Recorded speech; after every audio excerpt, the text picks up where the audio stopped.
that many deaths. Typically, you're right, Pete, it's somewhat rare to have a death. Unfortunately, 2, of course, in the last couple of days. And last year, there were none in Oregon. There were 2 back in 2023. These were also both skiers. One was Paulina Peak there. If you've been to like East Lake or Paulina Lake in the summertime, you look up there, there's Paulina Peak. I think it was a snowboarder there.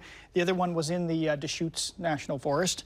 And then we go back to, there were 2 winters with no deaths. And then in 2020, there was 1 death. I believe that may have been a snowmobiler over in the Elkhorn Mountains there in Baker County or in that general area. And then there were 3 more winters where nobody died. So it is somewhat rare.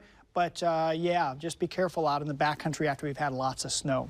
So 47 degrees out at Seaside right now, some showers there, but pretty dry in the South Salem Hills, very mild, 50 degrees there, Willamette Valley Vineyards. Tonight, no freezing, mainly cloudy, mild, easy forecast coming up for tonight. I think that's a big message there.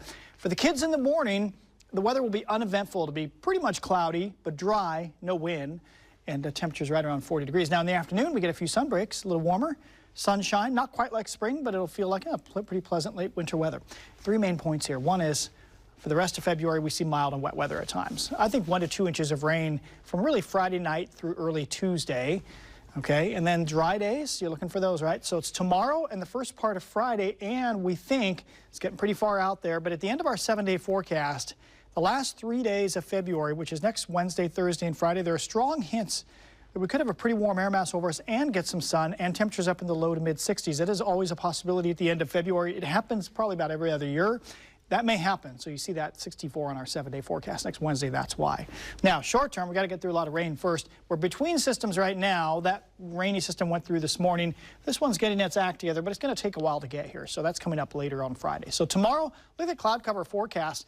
Pretty cloudy to start, but then that's 7 a.m. Look at the afternoon. There are plenty of sun breaks, I think, and that should push us up to right around 50. Friday, we are pretty gray all day Friday, and in the afternoon especially, that's when your chance for showers starts to show up.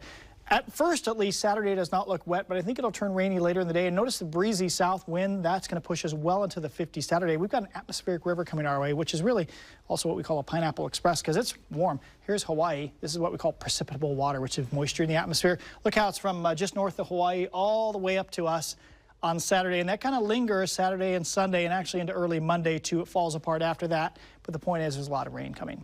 So let's do the forecast then for Portland area. Let's call it increasing sunshine, not all sunny, but we'll see more and more sun breaks in the afternoon. Just a nice day, 52, no wind tomorrow. 3-day forecast then. Friday, kind of the opposite. We go cloudier as the day goes on, and then some showers show up Friday afternoon. And Saturday could start dry. We know it's going to be warmer Saturday, and some showers show up late in the day, and it's pretty wet from Saturday night all the way through Tuesday morning. A real soaker, Pete, Sunday, Monday, and that means with temperatures near 60 down here, it's going to be, well, kind of wet up in the mountains. So we'll talk about the snow levels going into the weekend for skiing and driving over the Cascades coming up.